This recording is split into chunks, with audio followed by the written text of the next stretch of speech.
ਅਸੀਂ टॉपिक कर रहे सी माइक्रोबियल ग्रोथ काइनेटिक्स उस बैच कल्चर स्टार्ट किया सी कि बैच कल्चर क्लोज्ड सिस्टम है। ठीक है, जो बैच कल्चर के जो एक्सपोनेंशियल फेज़ है जी थर्ड स्टेज होंगी उस मैक्सीमम ग्रोथ होंगी है जिसनों असी d x divided by d t is equals to mu x नाल एक्सप्लेन करते हैं। ठीक है, so x is a microbial biomass, t is a time, mu is a specific growth rate.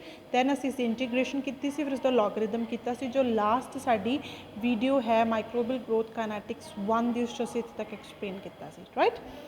हुण असी थोड़ा अगे पढ़ते हैं वो की कह रहा a plot mean graph of a natural logarithm of biomass concentration against time should yield a straight line.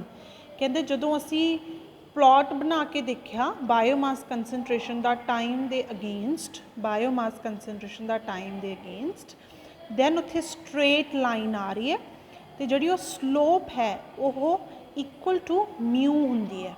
ठीक है, सो म्यू की है स्पैसिफिक ग्रोथ रेट, किस रेट दे नाल ग्रोथ हो रही है उसके इक्वल चला जाता है वो स्लोप। स्लोप की है जी वो लाइन आई between microbial biomass concentration and time के अगेंस्ट जी स्ट्रेट लाइन बनी सी स्लोप सी उसनों सी म्यू दे that will be equal to mu. Then की कह रहा during the exponential phase nutrients are in excess. जो एक्सपोनेंशियल फेज होंगे फर्स्ट लैग फेज होंगे दैन लॉग होंगे जिसमें असी एक्सपोनेंशियल फेज कहते हैं। उस की होंगे न्यूट्रीएंट्स एक्सैस अमाउंट के होंगे तो ऑर्गेनिज्म है जोड़ा वो मैक्सीमम ग्रोथ करता माइक्रो ऑर्गेनिज्म की मैक्सीमम ग्रोथ होंगी है जिसनों असी maximum specific growth rate mu max कहते हैं। ठीक है, तो जोड़ा ये प्रॉपर सिस्टम है उसनों फिगर या फिगर 2.1 के असी एक्सप्लेन किया होया। फिर वो की कह रहा कि म्यू मैक्स दी कुछ माइक्रो ऑर्गेनिजम्स के लिए जो वैल्यूज़ ने वो टेबल नंबर 2.1 दी हुई। मतलब कुछ माइक्रो ऑर्गेनिजम्स उस उन्होंने ग्रोथ रेट की एग्जाम्पल्स दी हुई नैक्सट पेज के उत्ते तुहाडे कोल नोट्स है तो इत्थे तुसीं देख सकते हो। ये एज सच तुहानूं पूरा टेबल याद करने की जरूरत नहीं हैगी राजे, तुसीं एज अ एग्जाम्पल लिख सकते हो जिवें पेंसिलिन क्राइसोजेनम लिख लो, एस्पार्जिलस लिख लो, जो माइक्रो ऑर्गेनिज्म का ईजीली थोड़ा नाम याद हो सकता है। ठीक है, आप एग्जाम्पल के लिए लिख सकते हैं। फिर वो की कह रहा it is easy to visualize the exponential growth of single cell organism which replicate by binary fission कि सिंगल सैल का है जी उसका एक्सपोनेंशियल ग्रोथ फेज है जोड़ा उसमें एक्सप्लेन करना ईजी है। एंड वो की कह रहा है कि एनिमल एंड प्लांट सैल्स ने उन्होंने बिहेवियर नूं भी ईजीली एक्सप्लेन किया जा सकता जिमें असी यूनीसैलर माइक्रो ऑर्गेनिजम्स का करते हैं। However it is more difficult to appreciate that mycelial organisms which show apical growth also grow exponentially।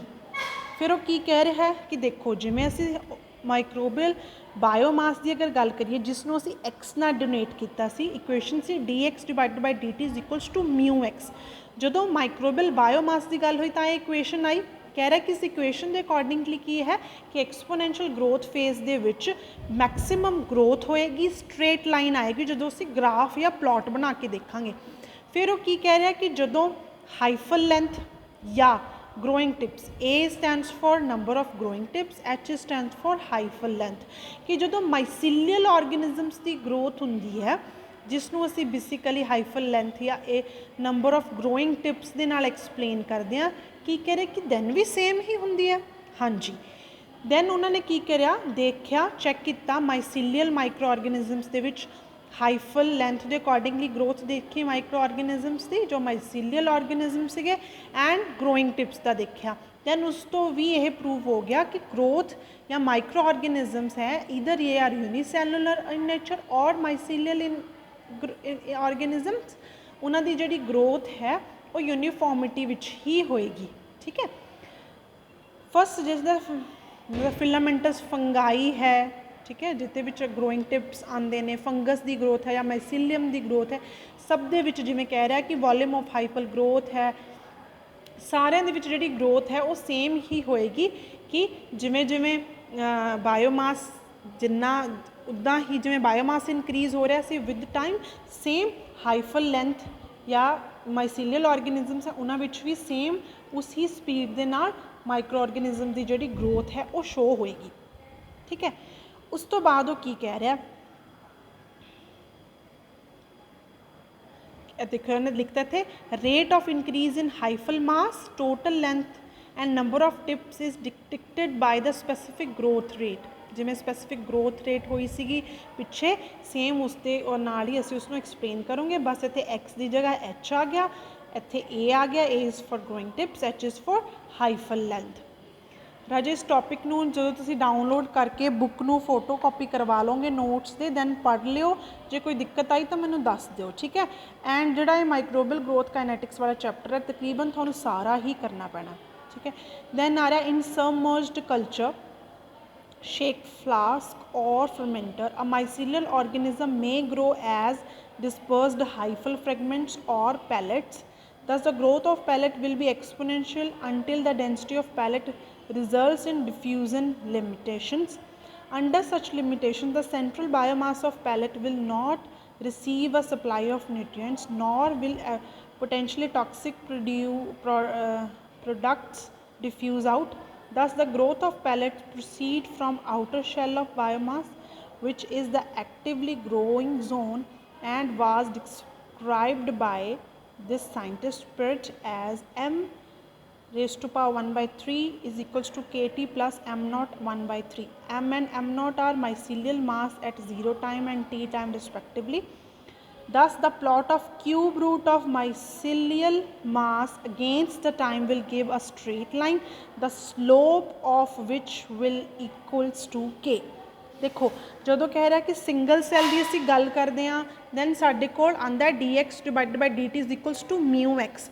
मतलब माइक्रो ऑर्गेनिजम्स की जी ग्रोथ है एक्सपोनेंशियल फेज दे विच मैक्सिमम ग्रोथ होएगी। ठीक है, आ देखो पिछे एक्स की सी concentration of microbial biomass, t is the time and mu is the specific growth rate. ठीक है, कि स्पेसिफिक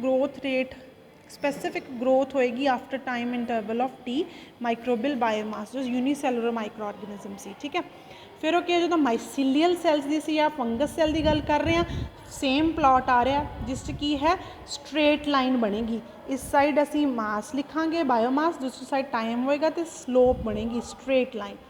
बट वो की कह रहा है कि जो असी सबमर्ज्ड कल्चर की गल करते हैं दैन जो माइसीलियल ऑर्गेनिजम्स ने उत्थे हाइफल फ्रैगमेंट्स की जगह कई बार पैलेट्स की फॉर्म च भी ग्रोथ हो सकती है। जो कह रहे कि पैलेट्स की फॉर्म के ग्रोथ हो रही है दैन उत्थे कुछ ना कुछ जिमें टॉक्सिन्स प्रोड्यूस हो रहे हैं ड्यूरिंग फर्मेंटेशन प्रोसैस, दैन और न्यूट्रिएंट्स की जी सप्लाई है वो घट होगी, दैन जी ग्रोथ है वो पैलेट्स की वो आउटर शैल च मूव होगी। जिस करके जो इत्थे असी ग्रोथ की गल की तो वह ए इक्वेशन के अकॉर्डिंगली असी एक्सप्लेन करांगे। वो की कह रहा कि क्यूब रूट ऑफ माइसीलियल मास है against time that will give a straight line. ठीक है, एंड द स्लोप जी उधर बनी सी स्लोप उसमें असी म्यू नाल एक्सप्लेन किया सी, इत्थे जी स्लोप बनेगी that will be equals to small के।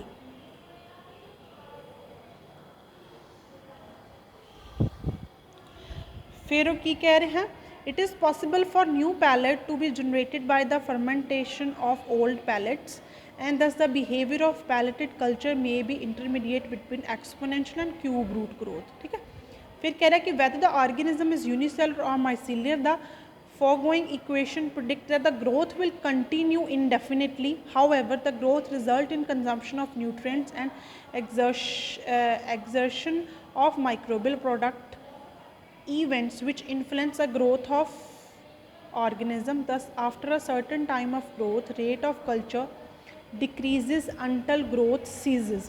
वो कह रहा है कि चाहे माइक्रो ऑर्गेनिज्म यूनीसैलुलर इन नेचर होवे चाहे माइसीलियल इन नेचर होवे, जिहड़ी ग्रोथ है वो कंटीन्यूटी विच ही होएगी अंटिल जदों तक उत्थे लैक ऑफ न्यूट्रिएंट्स नहीं हो रहे, न्यूट्रिएंट्स घटने शुरू हो गए तो प्लस न्यूट्रिएंट्स जब तक खत्म नहीं होंदे तो ग्रोथ है जिहड़ी प्रॉपर सीज मतलब प्रॉपर 100% स्टैप रुक जाए।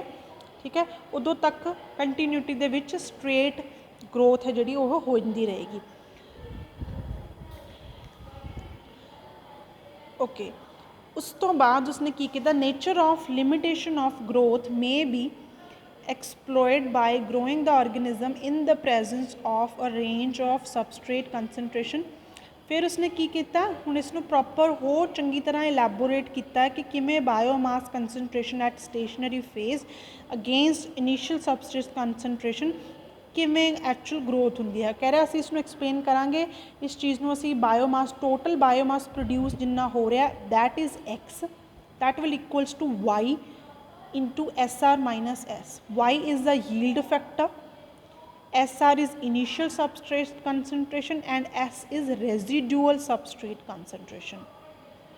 ਹੁਣ ਉਹ ਕੀ ਕਹਿ ਰਿਹਾ ਕਿ ਜਦੋਂ ਅਸੀਂ ਫਿਗਰ 2.2 ਨੂੰ ਦੇਖਦੇ ਹਾਂ ਤਾਂ ਇੱਥੇ ਜਿਹੜਾ A to B ਜ਼ੋਨ ਹੈ, ਇੱਥੇ ਕੀ ਹੋ ਰਹੀ ਆ, ਇਨੀਸ਼ੀਅਲ ਸਬਸਟ੍ਰੇਟ ਹੈ ਜਿਹੜਾ ਉਹਦੀ ਅਮਾਊਂਟ ਜ਼ਿਆਦਾ ਹੈ ਅਤੇ ਜਿਹੜੀ ਗਰੋਥ ਹੈ ਉਹ ਸਟ੍ਰੇਟ ਲਾਈਨ ਤੁਹਾਨੂੰ ਦੇ ਰਹੀ ਆ, ਬਹੁਤ ਜ਼ਿਆਦਾ ਸਪੀਡ ਦੇ ਵਿੱਚ ਇਨਕਰੀਜ਼ ਹੋ ਰਿਹਾ ਬਾਇਓਮਾਸ। ਜਦੋਂ ਜ਼ੋਨ C to D ਦੀ ਗੱਲ ਹੋ ਰਹੀ ਆ ਦੈਨ ਉੱਥੇ ਜਿਹੜੀ increase in initial substrate concentration doesn't give a proportional increase in biomass. ਉੱਥੇ ਬਾਇਓਮਾਸ ਕੁਛ ਨਹੀਂ ਵੱਧ ਰਿਹਾ, ਬਸ ਉੱਥੇ ਬਸ ਗਰੋਥ ਹੋ ਰਹੀ ਹੈ। ਕਿਉਂ? ਕਿਉਂਕਿ ਉੱਥੇ ਫਿਰ ਨਿਊਟ੍ਰੀਐਂਟਸ ਆ ਜਿਹੜੇ ਉਹ ਰਿਡਿਊਸ ਹੋਣੇ ਸ਼ੁਰੂ ਹੋ ਗਏ।